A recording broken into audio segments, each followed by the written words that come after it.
¿Quién es como tú que juzga con justicia, dando lo merecido al que actuó con injusticia? Son preguntas que me hago todos los días. Observo el mediodía y digo qué fantasía. Mis ojos se deslumbran de ver tantas palomillas que vuelan de un lado para el otro. Señor, qué alegría.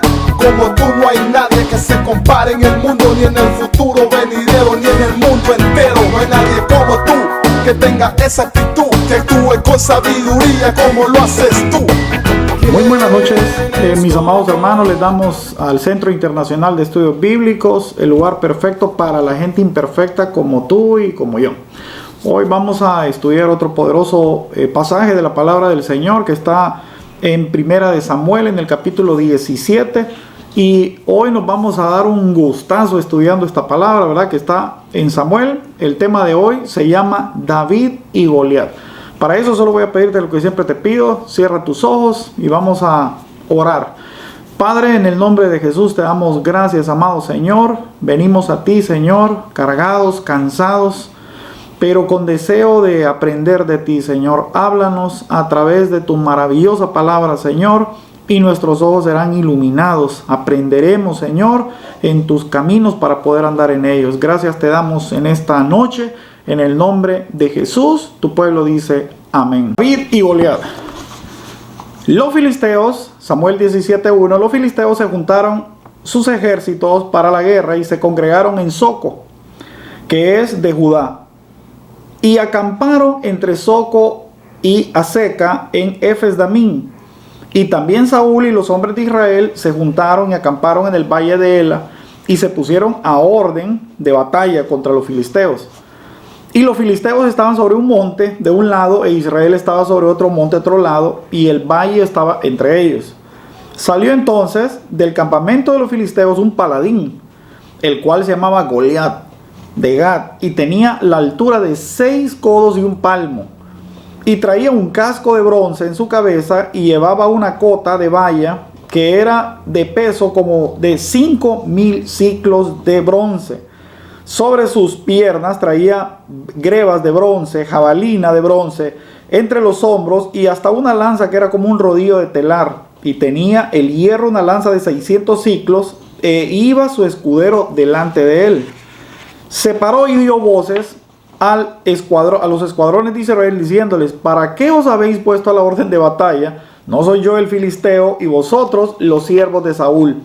Escoged entre vosotros un hombre que venga contra mí. Si él pudiere pelear conmigo y me venciere, nosotros seremos vuestros siervos. Y si yo pudiere más y lo venciere, vosotros seréis y nosotros le serviremos. Y añadió el filisteo: hoy yo he desafiado al campamento de Israel. Denme un hombre que pelee conmigo. Oyendo Saúl y todo Israel estas palabras del filisteo, se turbaron y tuvieron gran miedo. David era hijo de aquel hombre, efrateo de Belén, cuyo hombre era Isaí, el cual tenía 8 hijos. Y en el tiempo de Saúl, este hombre era viejo y de gran edad entre los hombres. Los 3 hijos mayores de Isaí habían ido para seguir a Saúl a la guerra. Y los hombres de sus hijos habían ido a la guerra, eran Eliab el primogénito, el segundo Abinadab, el tercero era Sama, y David era el menor. Y siguieron pues los 3 mayores a Saúl. Pero David había ido y vuelto dejando a Saúl para apacentar las ovejas de su padre. Veía pues aquel filisteo por la mañana y por la tarde, y así lo hizo durante 40 días. Y dijo Isaí a su hijo: toma ahora para tus hermanos una efa de este grano tostado y estos 10 panes, y llévalos prontos al campamento de tus hermanos. Y estos 10 quesos de leche los llevarás al jefe de los 1000, y mira si tus hermanos están buenos, y toma prendas de ellos. Y Saúl y ellos, todos los de Israel, estaban en el valle peleando contra los filisteos. Y se levantó pues David de mañana, y dejando las ovejas al cuidado de un guarda, se fue con carga como Isaí le había mandado. Llegó al campamento cuando el ejército salía del orden de batalla, y dado el grito de combate, se pusieron a orden de batalla de Israel los filisteos, ejército frente a ejército. Entonces David dejó caer su carga de la mano que guardaba el bagaje y corrió al ejército. Y cuando llegó preguntó a sus hermanos si estaban bien. Mientras él hablaba con ellos, he aquí aquel paladín que se ponía en medio de los dos campamentos, que se llamaba Goliat, el filisteo de Gat, salió entre las filas de los filisteos y habló las mismas palabras, y David las oyó. Todos los varones de Israel que venían de aquel hombre huían de su presencia y tenían gran temor. Cada uno en Israel decía: ¿no habéis visto el hombre que ha salido? Y se adelantaba para provocar a Israel. Al que venciere, el rey enriquecerá con grandes riquezas, le dará su hija y eximirá de tributos a la casa de su padre en Israel. Entonces David habló al que estaba junto a él diciendo: ¿qué harán al hombre que venciere este filisteo y quitara el oprobio de Israel? Porque ¿quién es este filisteo incircunciso para que provoque a los escuadrones del Dios viviente? Y el pueblo le respondió las mismas palabras diciendo: así hará el hombre al que venciere. Oyéndolo hablar Eliab, su hermano mayor, con aquellos hombres, se encendieron en ira contra David y le dijeron: ¿para qué has descendido acá? ¿A quién has dejado aquellas pocas ovejas en el desierto? Yo conozco tu soberbia y la malicia de tu corazón, que para ver la batalla has venido. David respondió: ¿qué he hecho yo ahora? ¿No es esto un mero hablar?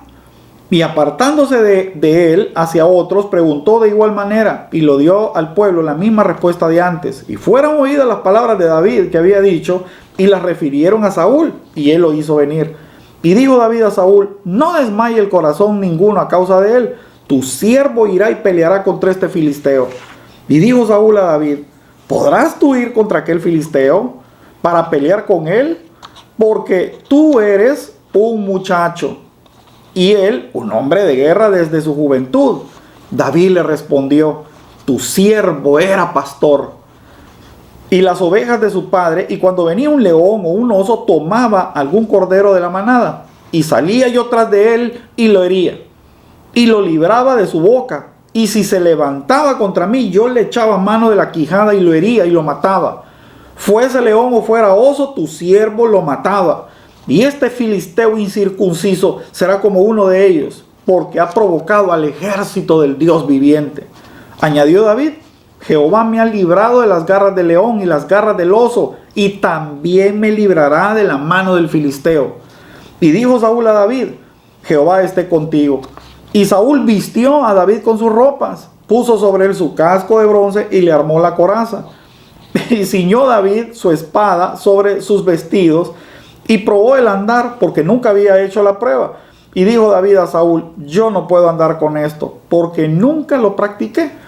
Y David echó de sí aquellas cosas y tomó su cayado en su mano. Escogió 5 piedras lisas del arroyo y las puso en el saco pastoril, en el zurrón que traía, y tomó su honda y en su mano y se fue hacia el filisteo. El filisteo venía andando y acercándose a David, a su escudero delante de él. Cuando el filisteo miró y vio a David, le tuvo por poco, porque era un muchacho y rubio y de hermoso parecer. Y dijo el filisteo a David: yo soy perro para que vengas a mí con palos. Maldijo a David por sus dioses. Dijo luego el filisteo a David: ven a mí y te daré la carne a los cielos y las bestias a los campos. Entonces David le dijo al filisteo: tú vienes a mí con espada y con lanza y jabalina, mas yo vengo a ti en el nombre de Jehová de los ejércitos, el Dios de los escuadrones de Israel, a quien tú has provocado. Jehová te entregó hoy en mi mano, y yo te venceré, te cortaré la cabeza, y daré hoy los cuerpos de los filisteos a las aves del cielo y las bestias de la tierra, y sabrán que hay un Dios en Israel.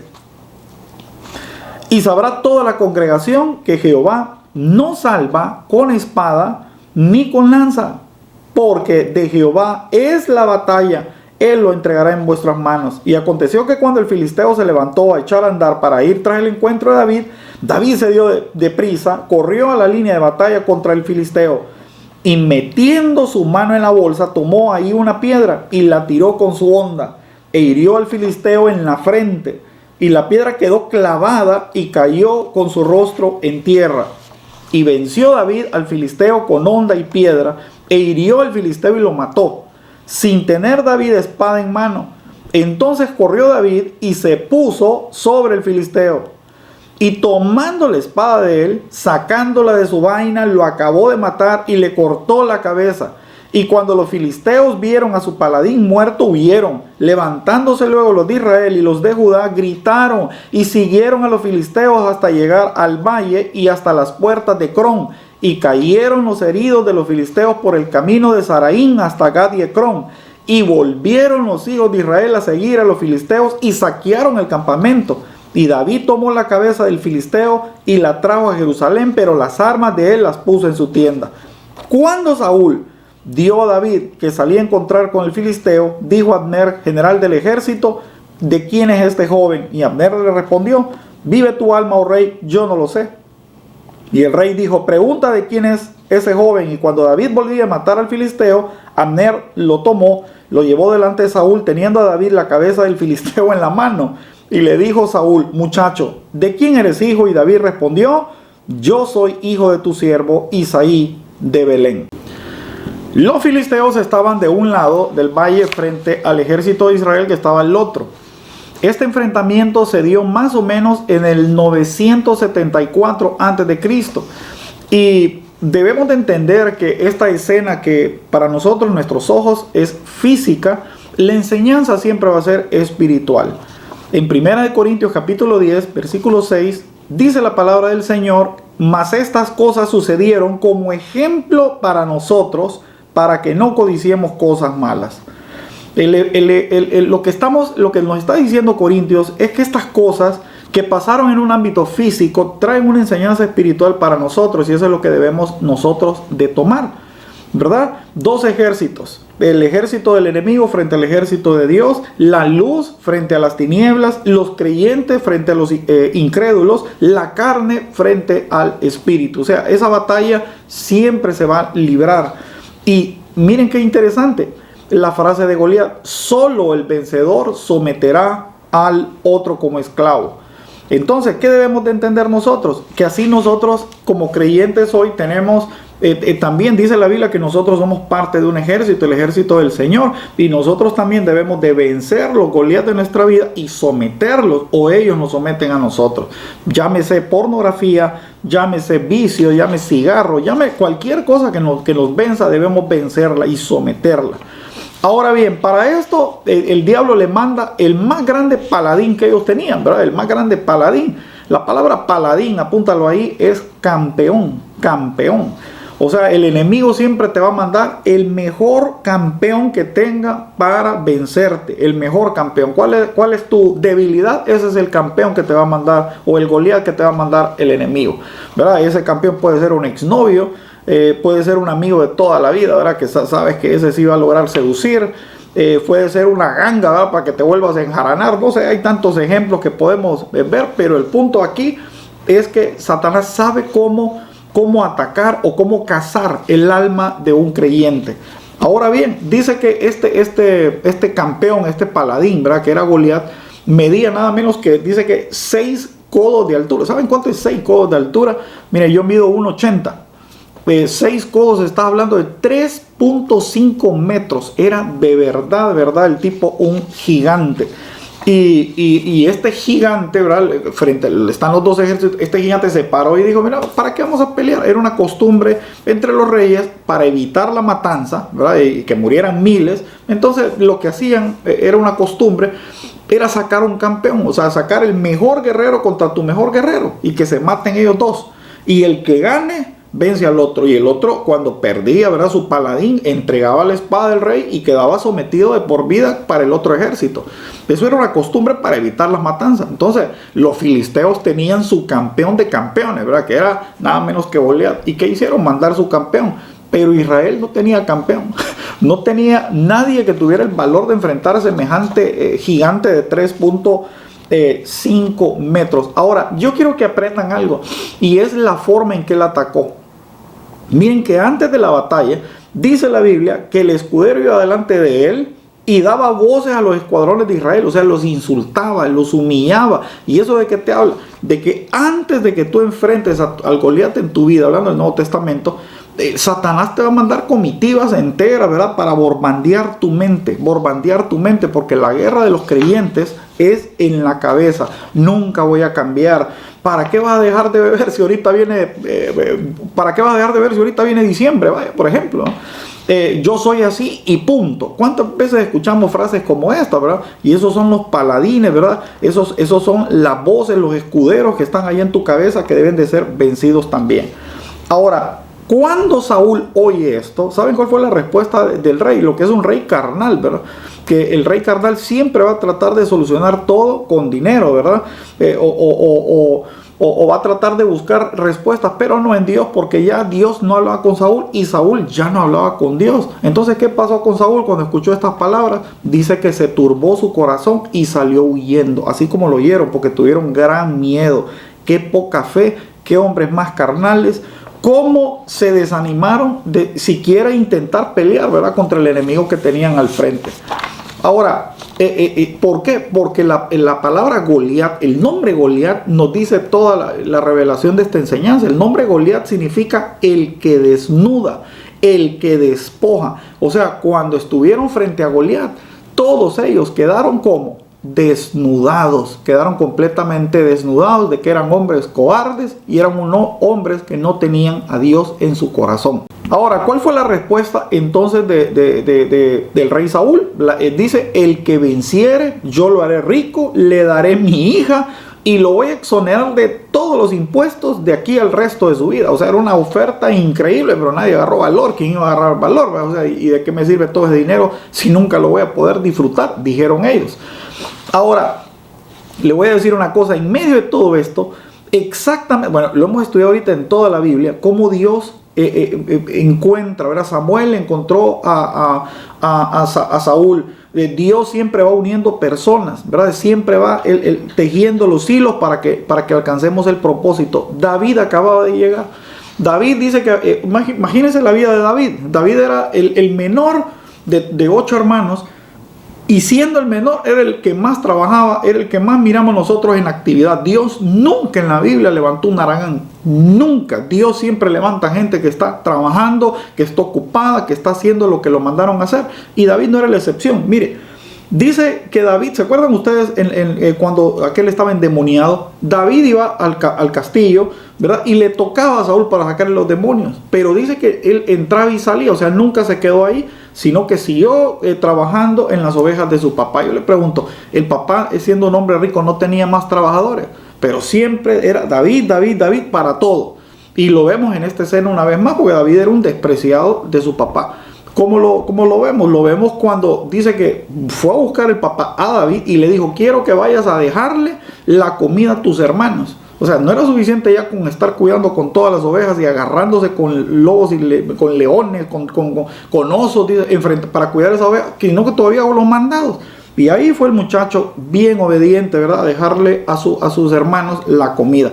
Cuando llegó, en ese instante estaba otra vez en el día 40, otra vez insultando al pueblo de Israel. Sí, así como lo oyó, 40 días insultando al pueblo de Israel y no salió un valiente en 40 días de humillaciones.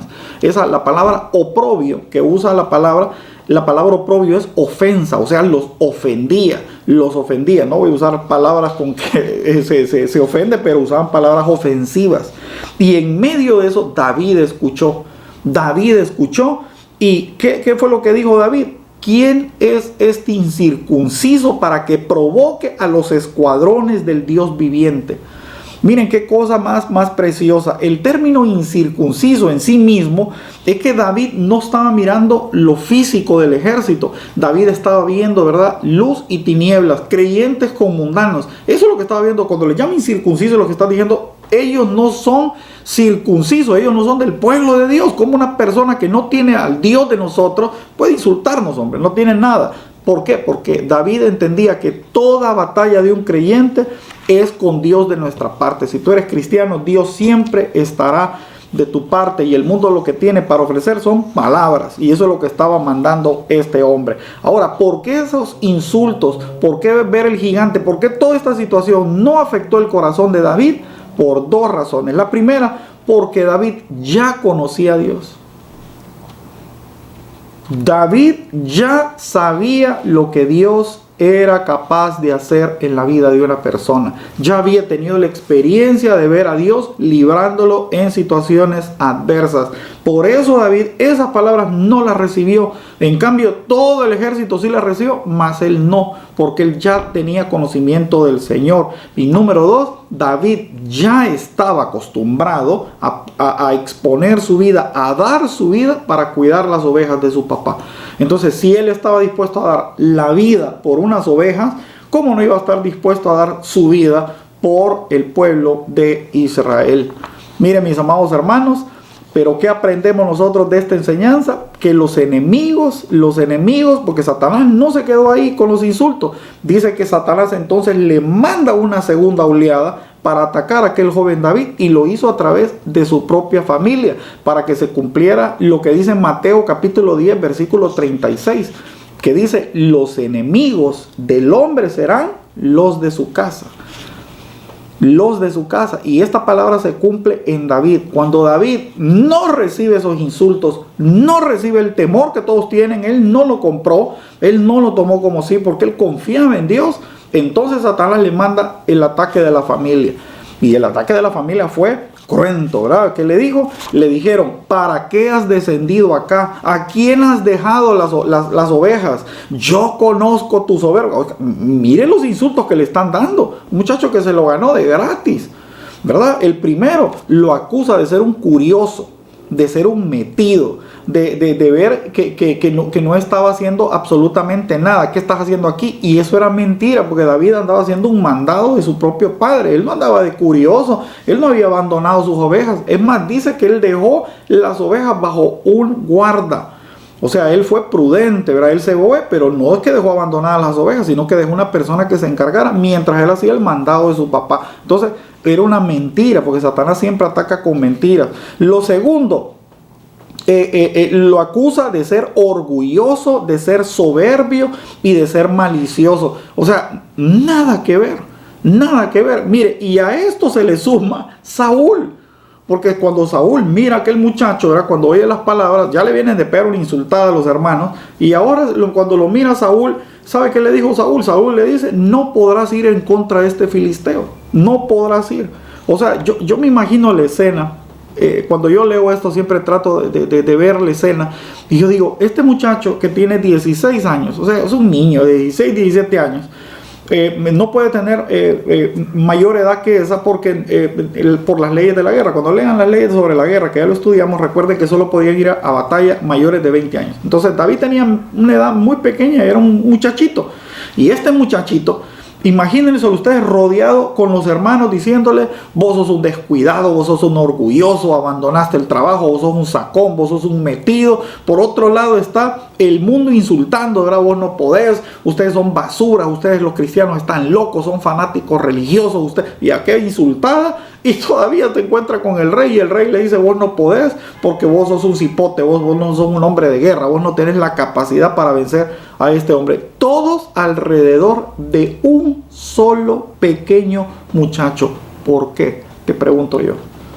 ¿Por qué tanta gente aglomerada alrededor de un pequeño muchacho? ¿Sabes por qué? Porque David había sido ungido por el Señor. David había sido ungido por el Señor. Cuando Samuel le puso el aceite, desde ese instante él se convirtió en enemigo del mundo.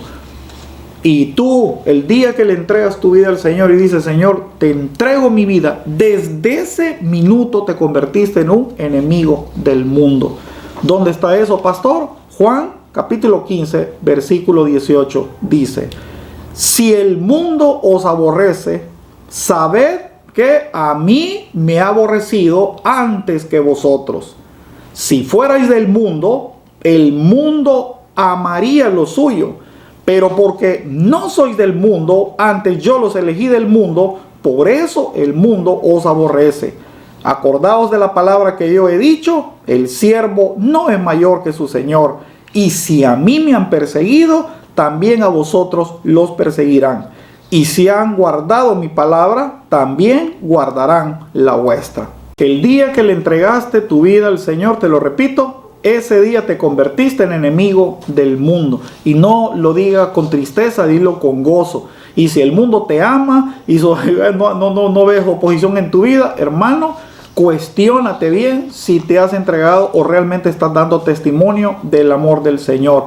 ¿Sabe qué le contestó David? David no se airó, no se enojó, simplemente hizo lo que debemos hacer cada uno de nosotros, y es dar testimonio. David le dio testimonio inmediatamente a ellos, diciendo estas palabras: tu siervo era pastor. Jehová me ha librado de las garras del león y las garras del oso, y él también me librará de la mano del filisteo. Mire, mi hermano, el que ha visto la gloria de Dios en su vida no teme a la mano del enemigo. Y no lo digo como una frase hecha. El que ha visto milagros, el que ha pasado hambre, ¿verdad?, y vio el sustento del Señor y los milagros del Señor, no le tiene miedo a la pobreza. Yo no le tengo miedo a la pobreza. Yo viví la pobreza y yo no le tengo miedo, porque yo sé en quién he confiado. El que ha pasado enfermedad, el que ha visto sanidad, el que ha visto la provisión y la guarda de Dios, no le tiene miedo al hombre. Y número 2, David aquí nos está enseñando, mis amados hermanos, que la fe no ve gigantes. La fe nos hace gigantes. Y eso es lo que también estaba pasando. Mire, es tan grande la fe de David que no solo le dice lo que Dios ya ha hecho en mi vida. Dios me ha librado de la mano de la garra de osos y de leones. Y mire esto, también me librará. O sea, David no solo estaba viendo lo que ya había hecho Dios, sino que estaba viendo lo que Dios iba a hacer. Y esa es la fe preciosa que él mismo dejó plasmado en salmos como el Salmo 25:2, que dice: Dios mío, en ti confío, no sea yo avergonzado. No se alegren de mí los enemigos, ciertamente ninguno de cuantos esperan en ti serán confundidos, ni avergonzados los que se rebelan sin causa. Muéstrame, oh Jehová, tus caminos, enséñame tus sendas, encamíname en tu verdad y enséñame, porque tú eres el Dios de mi salvación y en ti he esperado todo el día. ¿Sabe quién escribió eso? El rey David, el mismo que estaba ahí frente a ese gigante diciéndole: Señor, en ti he confiado, en ti está mi confianza. Mis amados hermanos, la suerte aquí ya estaba echada para el joven David. Ya la suerte estaba echada. Pero a la diferencia de los demás, sabía lo que Dios era capaz de hacer cuando alguien cree y confía en él. David tenía esa convicción. ¿Qué hizo entonces el enemigo? ¿Usted cree que se quedó ahí? No, Saúl hizo una última jugada. Dice que Saúl quiso ponerle las ropas suyas a David. O sea, quería que David fuera a pelear una batalla con Dios, pero en armadura ajena. Mi hermano, apréndate esto y subráyelo, apúntalo en tu corazón y que no se te olvide jamás. Dios va a hacer en tu vida lo que ha de hacer con lo que tiene a mano. Dios va a hacer en tu vida lo que tenga que hacer con lo que tú tienes a mano. Dios, cuando llamó a Pedro, tenía una barca. Cuando llamó a Moisés, que tenía una vara. Con lo que tienes a mano, Dios te usa, porque el grande no somos nosotros, es Dios. Es Dios, el grande en tu vida es Dios, nada más que Dios. Y Dios nos dio a nosotros también. Nosotros no podemos pelear, no podemos vivir en este mundo peleando con las armas del mundo. ¿Cuáles son las armas del mundo? Las armas del mundo son pastillas, drogas, amigos, borracheras, hacer negocios bajo la mesa, hacer sinvergüenzadas. O sea, esas son las armas del mundo. Armas físicas como pistolas y metralletas y te amenazo. Esas son las cosas del mundo. No son las armas que Dios nos dio. Dios nos dio armas poderosas para que nosotros pudiéramos enfrentar a este mundo. Nos dio el ayuno, Dios nos dio la ofrenda, Dios nos dio la oración, Dios nos dio la intercesión. Entonces Dios nos dio armas poderosas. Dice en Corintios capítulo 10 versículo 3: porque aunque andamos en la carne, no militamos según la carne, porque las armas de nuestra milicia no son carnales, sino poderosos en Dios para destrucción de fortalezas, derribando argumento y toda altivez que se levanta contra el conocimiento de Dios y llevando cautivos todo pensamiento a la obediencia de Cristo Jesús nuestro Señor. ¿Qué hizo David entonces? David empezó a quitarse toda esa armadura, casco, ¿verdad? Quíteme esta papada, ¿verdad? Y dijo: yo no voy a pelear con sus armas. Yo ni sé usar, ni he sido entrenado para andar esas papadas. Yo voy a pelear con lo que Dios me dio a mí, con lo que Dios me enseñó a mí, con la experiencia que yo he tenido en Dios, ¿verdad? Con eso, miren, yo siempre les digo a mis hermanos, yo tengo un montón de pastores que están en formación y yo les digo, mi hermano, antes es bueno leer, sí. ¿Es bueno estudiar? Sí. Yo lo hago todos los días. Todos los días dedico de 4 a 6 horas diarias a mi estudio y a capacitarme. Pero para ir a leer un libro de una experiencia cristiana, ¿verdad? Que tuvo un hermano, ¿verdad? Y todo eso, mejor leo la Biblia. Porque Dios va a hacer en mi vida cosas diferentes a lo de los demás. A modo de testimonio, muy bonito leer libros, aleluya. En mi tiempo libre lo puedo hacer. Pero yo tengo que tener un tiempo un tiempo de intimidad con mi Señor. Dios va a hacer cosas en mi vida, mira, en mi vida únicas, igual que lo va a hacer en tu vida. Y Dios no hace excepción de personas, y si lo hizo en la vida de David, lo va a hacer en la tuya, porque es el mismo Dios. Él es la fuente de nuestras victorias. ¿Cuántos dicen amén, verdad? Amén. ¿Qué hizo David entonces? Se quita todo eso y dice que tomó el cayado de su mano y se fue a escoger 5 piedras a un arroyo. Había un arroyito por ahí y agarró 5 piedras y las puso en su saco pastoril. O sea, lo que andaba, la camisita que andaba, ¿verdad? Yo no necesito andar aparentando lo que no soy. Se puso la camisita que andaba, ¿verdad? Ahí en su saquito pastoril, ¿verdad? Ahí metió sus 5 piedritas y David se fue a caminar a enfrentar al Goliat que estaba delante de él. Dice el Salmo 31:1: en ti, Jehová, he confiado, no sea confundido jamás. Líbrame en tu justicia, inclina a mí tu oído y líbrame pronto. Sé tú mi roca y mi fortaleza para salvarme, porque tú eres mi roca, tú eres mi castillo. Por tu nombre me guiarás y me encaminarás. ¿Sabe por qué David? Qué cosa más linda, ¿verdad? Todos estos salmos que le estoy leyendo los escribió el rey David. Él sabía que esa roca, ¿verdad?, que él había escogido es Jesucristo, y él siempre va a ir delante de nosotros. No debemos de temer lo que nos puedan hacer los hombres. Mis amados hermanos, ¿sabe por qué David tomó 5 piedras?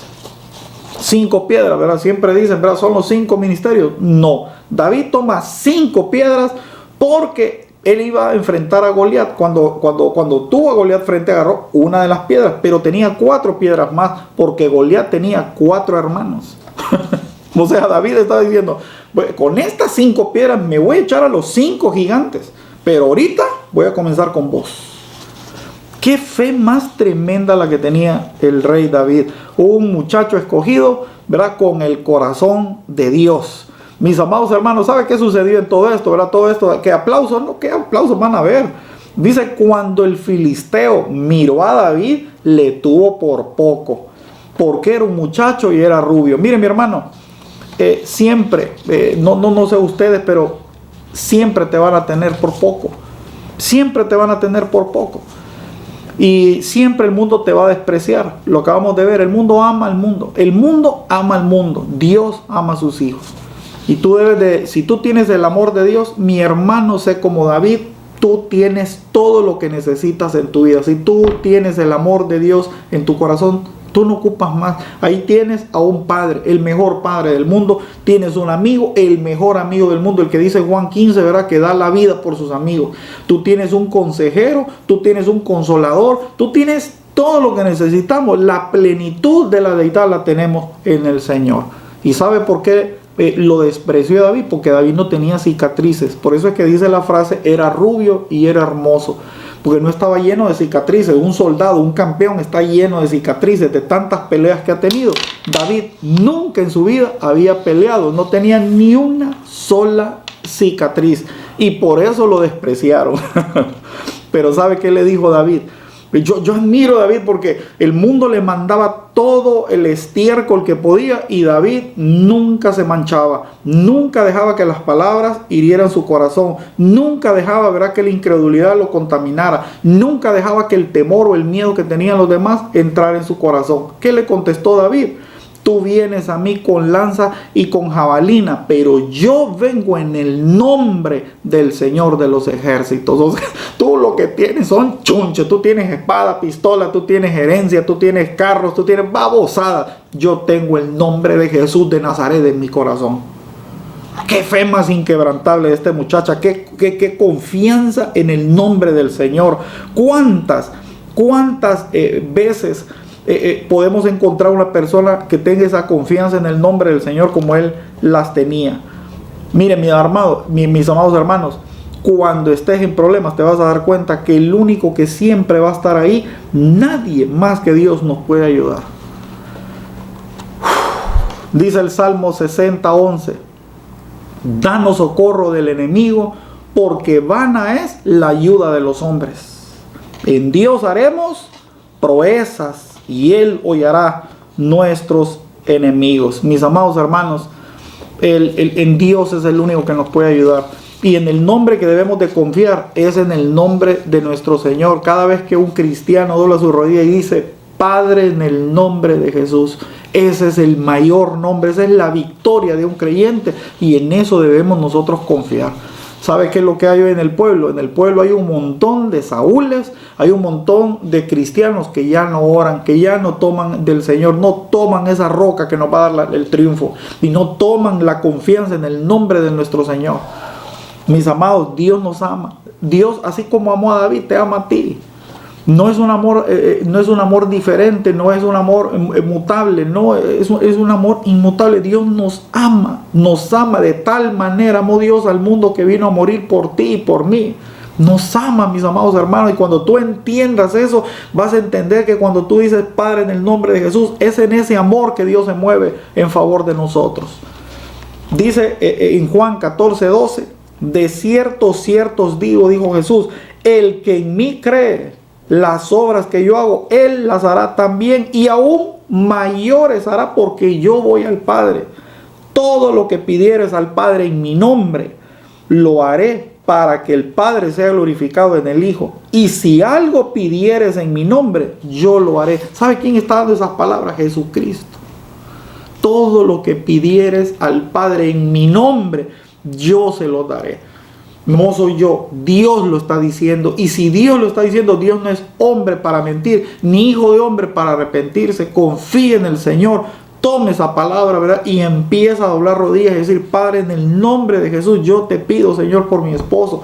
Padre, en el nombre de Jesús, yo te pido por mis hijos. Padre, en el nombre de Jesús, Padre, ayúdame en el trabajo. O sea, pide, tenemos un arma poderosa, tenemos el nombre de Dios de los ejércitos en nuestro favor.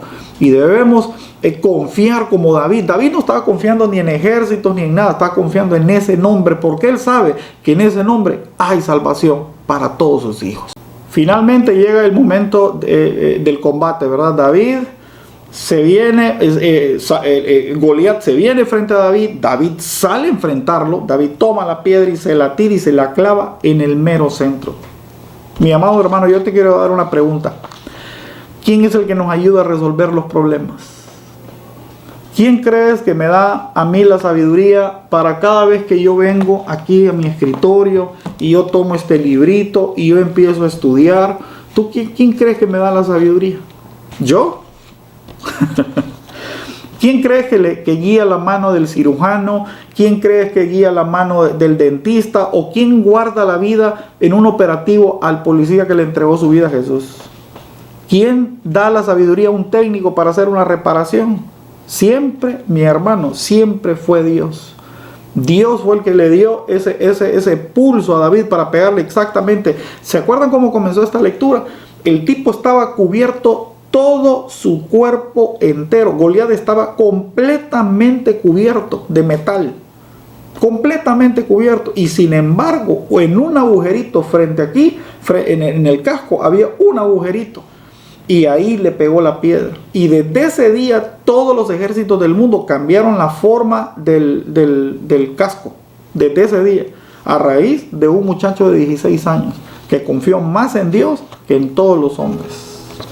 Dice el Salmo 44:2: tú con tu mano echaste las naciones, los plantaste a ellos, afligiste a los pueblos, los arrojaste, porque no se apoderaron de la tierra por su espada, ni por su brazo los libró, sino tu diestra y tu brazo y la luz de tu rostro, porque te complaciste en ellos. ¿Vio lo que dice el Salmo 44? No fue la espada, no fue la piedra de David y no fueron los ejércitos que miramos en la historia. No, mi hermano, es cuando Dios está en la vida de una persona, Dios hace proezas. ¿Sabe? Yo le voy a contar una cosa. Nunca le he puesto un se vende a un carro. Nunca he metido un currículum. Toda la vida ha sido Dios el que, mire, nos va llevando de victoria en victoria. Y tampoco he cobrado un solo salario como pastor en mi vida. Siempre mi confianza ha sido en el Dios que tú también estás confiando. Mis amados hermanos, debemos de entender, mire, si en esta enseñanza tú logras aprender dos cosas importantes, las dos cosas, yo te resumiría todo lo que hemos leído en dos. Y la primera y la más importante es, hermano, no esperes el amor del mundo. El mundo ama al mundo. Repítetelo, el mundo ama al mundo. A los hijos de Dios los ama Dios. Si tú entiendes eso, tu vida va a cambiar, vas a entender, ya no te preocupa que te insulten, tranquilo, el mundo va a amar al mundo. Me decía un hermano, pucha, yo escribo un Facebook, ¿verdad? Y mando una palabra de bendición, nadie, 2 likes. Y viene alguien y escribe una estupidez, ¿verdad? Aquí salen unos personajes en Honduras que salen haciendo unas estupideces, o salen unos personajes, por ejemplo, un hombre vestido de mujer y sale hablando tontera. 10,000 likes. Y entonces me decía, ¿cómo es posible? Y yo le digo, más bien, lo imposible sería que fuera diferente. Hermano, el mundo ama al mundo. ¿Qué parte no entender de eso? El mundo ama todo lo que es del mundo, lo va a amar. Tú no eres del mundo, no te van a amar. Y no esperes tampoco ser amado. Nosotros debemos ser amados por Dios y nosotros amarlo a Él, porque solo nos tenemos uno al otro. Dios dice que los ojos de Dios están puestos a sus hijos y los hijos solo tenemos al Padre. Cuando tú entiendes eso, mi hermano, tú estás en victoria. Y la segunda es que Dios nos dio un nombre en el cual toda rodilla se va a doblar y en ese nombre somos salvos y es el nombre más poderoso y al único que debemos de invocar, y es el nombre de nuestro Señor Jesucristo. Cuando un cristiano dice Padre en el nombre de Jesús, el cielo y la tierra tiemblan, porque hay un padre que escucha a un hijo que está confiando en él. Y pues el mundo puede venir con espada y jabalina, pero nosotros venimos en el nombre del Dios Altísimo, en el cual hemos puesto toda nuestra confianza. Y esa es nuestra fe. ¿Y sabe qué? Es tu fe y mi fe la que cambia este mundo. Mis amados hermanos, este mundo no lo va a cambiar el dinero. Este mundo no lo va a cambiar, o la situación no lo va a cambiar tampoco una vacuna. Este mundo no lo van a cambiar las guerras. Este mundo no lo van a cambiar los gobernantes. Este mundo no lo va a cambiar nada. Lo único que puede cambiar el mundo es un corazón contrito y humillado. Ese mundo sí cambió. Y cuando ese mundo cambió, esa familia cambió. Y cuando esa familia cambió, esos hijos cambiaron. Todo lo que está a tu alrededor cambia. El mundo no cambia, tú cambias. Tú cambias. Y ese cambio viene de doblar nuestras rodillas y rendirnos a la cruz. Y cuando eso sucede, mi hermano, ese Goliat que está en el mundo ha sido completamente derrotado. La palabra del Señor dice en Juan capítulo 5 versículo 4, porque todo lo que es nacido de Dios vence al mundo. Y esta es la victoria que ha vencido al mundo, nuestra fe. ¿Quién es el que vence al mundo? Sino el que cree que Jesús es el Hijo de Dios. Yo en esta noche quiero invitarte, ahí donde estás, no me importa ni siquiera el Goliat. Te recuerdo el nombre, Goliat significa el que desnuda. No importa quién es el Goliat en tu vida que hasta hoy te ha atormentado. Yo no vengo hoy ni con espada ni con ejércitos, vengo en el nombre del Dios Altísimo a decirte, pide en el nombre de Jesús y se va a cumplir esa palabra que dice, todo lo que pidas al Padre en mi nombre os será hecho. No sé cuál es tu enfermedad, no sé cuál es tu deuda, no sé cuál es tu vicio, no sé cuál es el gigante que tienes que derrotar, pero sé cuál es el Dios que puede vencer ese vicio, esa deuda, esa enfermedad, y se llama Jesús de Nazaret.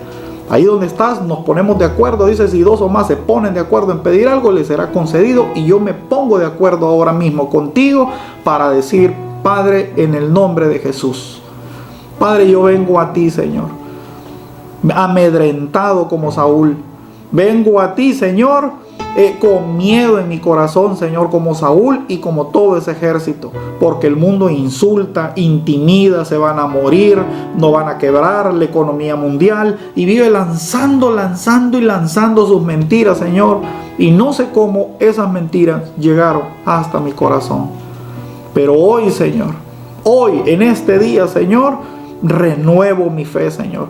Dejo de ver el mundo y comienzo a ver al cielo, Señor, de donde viene nuestra salvación, porque nuestra salvación viene del trono de la gracia de Dios y de Jesucristo, el Santo de Santos.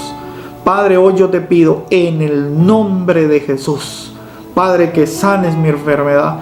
En el nombre de Jesús, Señor, que restaure mi matrimonio. En el nombre de Jesús, que guardes mis hijos, Señor. En el nombre de Jesús, Señor, que provea, Señor, para mi empresa, para mi negocio, para mi casa, Señor. En el nombre de Jesús, que cambie mi vida, Señor. Gracias te damos, Señor, en esta noche, porque esta palabra era para mi vida. La necesitaba, Señor, como tierra seca necesita la lluvia. Gracias, amado Señor, por todo lo que has hecho, Señor. Que seamos agradecidos como lo fue David, Señor, quien reconoció: Dios ha estado conmigo en las peleas contra osos y leones, y lo estará también contra este gigante. Tú has estado conmigo, Señor, en toda mi vida, Señor, y en ti he vencido, Señor, cantidad, Señor, de problemas, y sé que lo harás de nuevo en mi vida, porque nuestro Redentor vive. Tú eres nuestro Dios, tú eres nuestro Señor, y gracias, Señor, por la obra que has empezado en mi vida, y esa obra no se acabará en este día, Señor.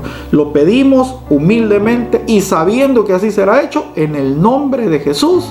Tu pueblo dice amén.